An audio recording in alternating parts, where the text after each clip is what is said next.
신자와 불신자, 주님을 믿는 사람과 믿지 않는 사람이 궁극적으로 무엇이 다른지 한번 생각해 보고자 합니다. 불신자들은 무엇이 문제이고 불신자들은 신자와 무엇이 다른가 하는 것이 오늘 본문의 4절과 5절에 집중적으로 나타나 있습니다. 내가 하나님의 인자하심이 너를 인도하여 회개하게 하심을 알지 못하여 그의 인자하심과 용납하심과 길이 참으심이 풍성함을 멸시하느냐. 다만 네 고집과 회개하지 아니한 마음을 따라 진노의 날 곧 하나님의 의로우신 심판이 나타나는 그날에 임할 진노를 내게 쌓는도다. 본문은 회개한 자와 회개하지 않은 자를 나누고 있습니다. 회개하지 않은 자는 다른 말로 말하면 고집을 부리는 자라 할 수 있습니다. 이 부분을 가지고 추적해 보면 도대체 우리의 신자 된 것이 그렇지 않은 자들과 무엇이 다른가? 신자란 어떤 존재인가? 불신자란 누구인가? 같은 질문에 대해서 성경적으로 좋은 정의를 내릴 수 있습니다. 회개의 1차적 의미는 다시 생각한다는 뜻입니다. 다시 생각한다는 것은 본인의 생각이 전부가 아니라는 것을 깨닫기 시작하는 것을 말합니다. 세례 요한이 와서 구원의 도를 전할 때 세리와 창녀들은 믿었지만 바리새인들은 전혀 뉘우치지 않았다고 주님은 말씀합니다. 그래서 다시 생각한다는 것이 자연스럽게 마음을 바꾼다는 것과 연결됩니다. 회개는 마음을 바꾸는 것이고 이 본문을 연결하면 자신의 고집을 꺾는 것입니다. 그런 의미에서 신자란 진리를 알게 되었고 그 알게 된 것으로 자기의 생각과 고집을 꺾은 사람들입니다. 그러나 불신자들은 이 부분에 대해서 마음을 바꿀 생각이 없습니다. 고린도전서 2장 14절은 불신자들의 마음 상태에 대해서 이렇게 설명합니다. 육에 속한 사람은 하나님의 성령의 일들을 받지 아니하나니 이는 그것들이 그에게는 어리석게 보이며 또 그는 그것들을 알 수도 없나니 그러한 일은 영적으로 분별되기 때문이라. 육에 속한 사람은 성령의 일을 받지 않습니다. 이것은 이해하지 못한다는 뜻이 아니라 능동적이고 적극적으로 그리고 고의적으로 거부하는 것을 의미합니다. 하나님의 말씀을 받지 않는 이유는 그것이 어리석게 보이기 때문이라고 합니다. 즉 미련해 보인다는 말입니다. 그래서 일반적으로 하나님을 모르는 사람들이 갖는 대표적인 속성은 자기 생각이 가장 낫다고 생각하는 것입니다. 우리는 종종 남이 자물쇠를 열 때 잘 열리지 않으면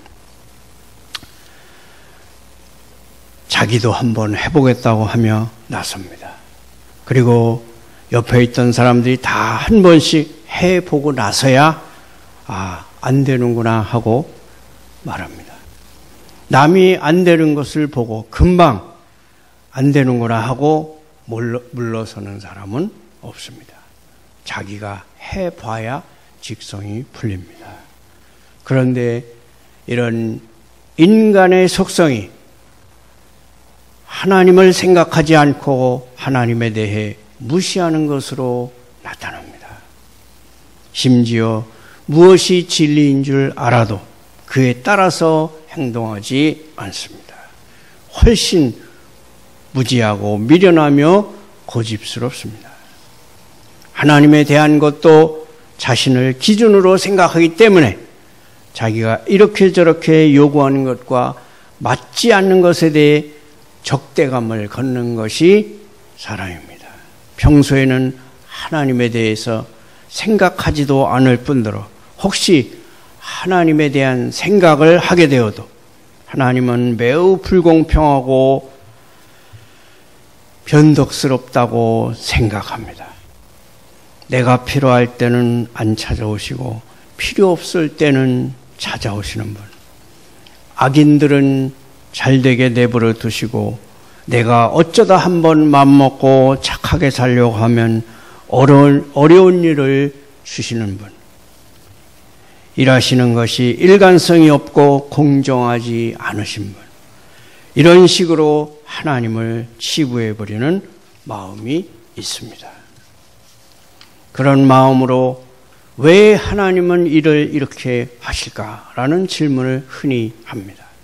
이것은 신자라 할지라도 종종 느끼는 의문 중에 하나입니다.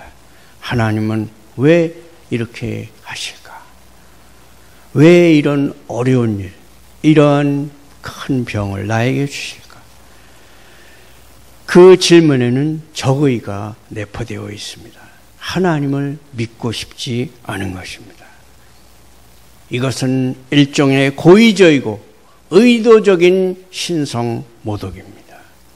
인간이 갖는 가장 보편적인 생각입니다. 그래서 불신자와 신자의 싸움 혹은 신자가 된 이후에도 신앙이 굳어지는 싸움에서 가장 중요하게 대두되는 문제가 바로 성경에 관한 싸움입니다. 성경에 관한 싸움을 좀 더 확장하면 다음과 같은 질문들과 맥을 같이 합니다. 하나님이 계신지 안 계신지, 천국이 있는지 없는지, 성경 말씀이 맞는지 안 맞는지, 그 말씀대로 살 것인지 아닌지, 이런 것들이 예수를 믿는 문제에서만 걸리는 것이 아니라 믿고 난 다음에 더 깊은 신앙으로 가는데 언제나 거침돌이 되곤 합니다. 신앙을 거부하는 사람들이 가장 많이 하는 이야기들 중에 하나가 하나님이 계시면 증거를 보여달라는 것입니다. 지옥이 어디 있는지, 천국이 어디 있는지 알려달라는 것입니다. 이것은 성경을 굉장히 오해하고 있는 것입니다. 성경 기록의 초점은 하나님이 계신지 안 계신지, 지옥이 있는지 없는지에 있지 않습니다. 성경을 그런 시각에서 보면 실족하게 됩니다. 지옥이 있다는 것을, 하나님이 계시다는 것을 무엇으로 확인할 수 있습니까? 성경에 구체적인 답은 없습니다. 선악과를 왜 만들었는지에 대한 답도 없습니다. 성경은 그냥 태초에 하나님이 천지를 창조하시니라 라는 선언으로 시작합니다. 그리고 성경은 모두 무슨 이야기입니까? 인간이 하나님을 배반하고 생명과 복의 근원으로부터 떨어져 나갔다. 그때로부터 인간에게 부패가 있고 죄가 있고 타락이 있고 모든 고통이 시작되었다. 그러한 고통은 이러저러한 것이다. 아무도 마음 편히 먹고 살지 못했다. 누구나 죽고 만다. 아무리 돈을 많이 벌어도 그것이 그를 행복하게 하지 못하며 아무리 하고 싶은 것을 해도 그것으로 마음을 위로받지 못하는 것이 인간이다. 왜냐하면 그 죄의 문제를 돈이나 건강이나 세상의 어떤 조건으로도 극복할 수 없기 때문이다. 이것이 바로 성경이 하는 이야기입니다.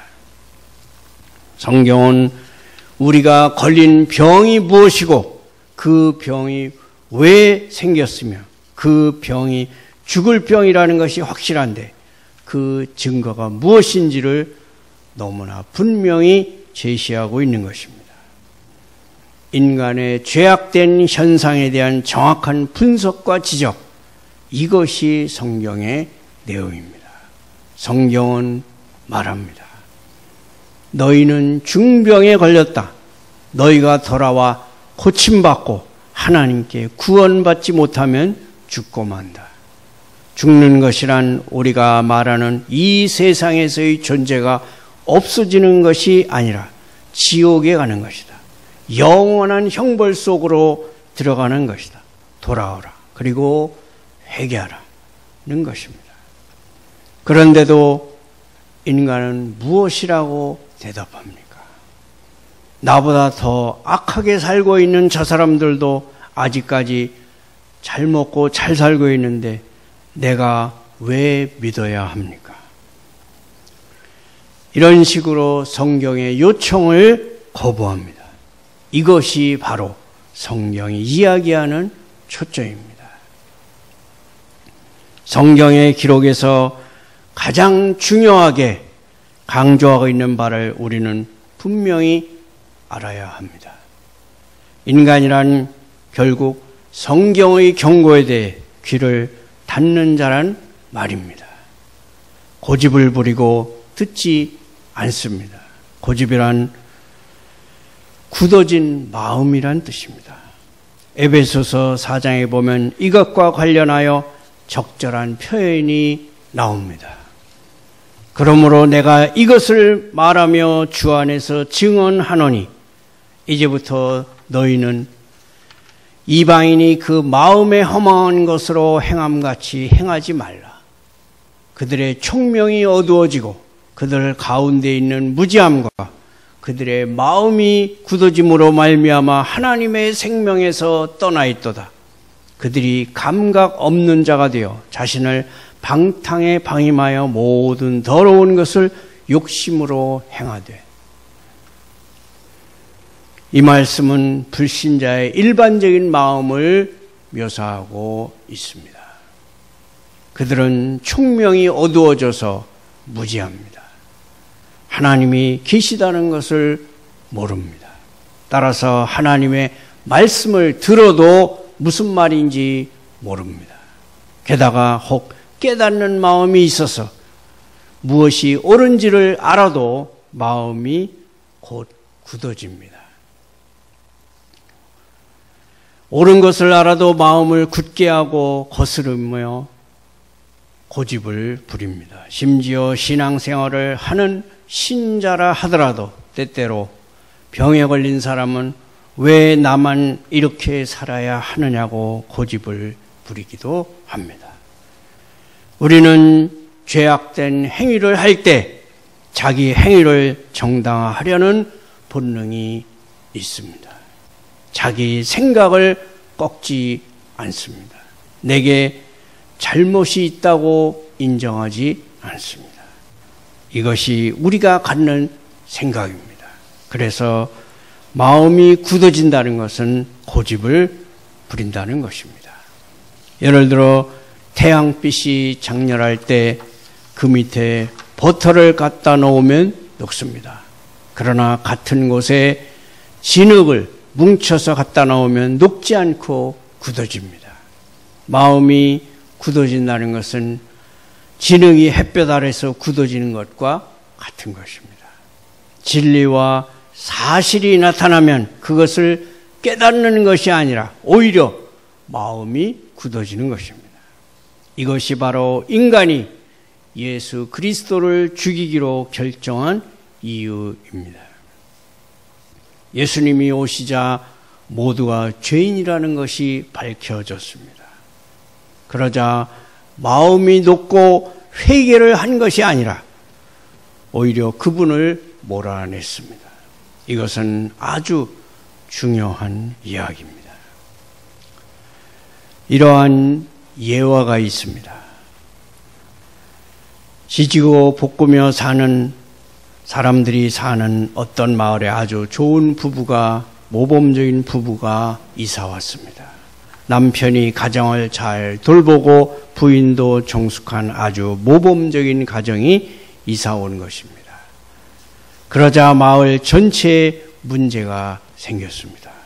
남편들은 하나같이 아내를 꾸짖을 때마다 누구네 집 아내를 보라고 하고, 아내들은 전부 남편에게 바락바락 악을 쓸 때마다 그 집 남편을 보라고 합니다.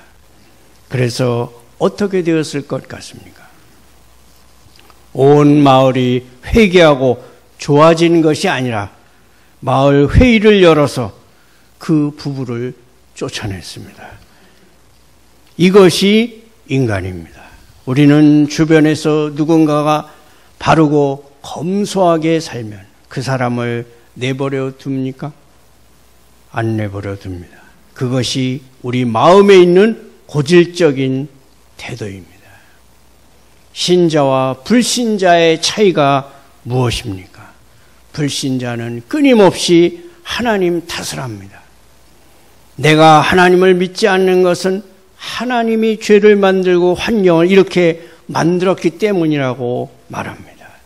신자는 무엇이 다릅니까? 그는 이렇게 말합니다.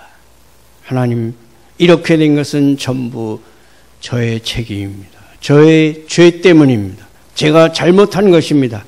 그럼에도 불구하고 저 같은 인간을 어떻게 그토록 사랑해 주십니까? 신자는 이런 결론을 가지고 사는 사람입니다. 하나님의 아들을 십자가에 못 박은 인간, 노골적으로 하나님이 어디 있어? 하나님을 믿으려면 내 주먹을 믿어라와 같은 불손한 말을 내뱉는 자들을 인내하시고 놔두시는 하나님, 그리고 그러한 자마저 회개케 하여 구원 얻게 하는 것을 기뻐하시는 하나님, 이분이 바로 우리 하나님입니다. 우리 하나님은 악인과 선인에게 똑같이 비를 주시고 햇볕을 비추시는 분입니다. 우리는 악인이 잘 사는 것을 보면 좀 약이 오르지 않습니까? 그러나 하나님은 우리에게 말씀하십니다. 얘야, 미운 자식에게 떡 하나 더 준단다. 나중에 어차피 지옥 갈 것 같은데 살아있을 동안이라도 잘 먹고 잘 살아야 하지 않겠느냐 하시는 분입니다. 이러한 하나님께 항복하고 싶지 않습니까? 마땅히 하나님, 제가 항복합니다. 하나님은 경배와 찬송을 받으시기에 합당하십니다. 라고 해야 하지 않겠습니까? 신자된 우리가 무엇이 달라졌습니까? 어떤 억울한 일을 당해도, 어떤 악한 일이 세상에 일어나더라도 하나님이 지켜보고 계시며 하나님이 죄인들을 불쌍히 여기고 계심을 깨닫고 믿는 것입니다.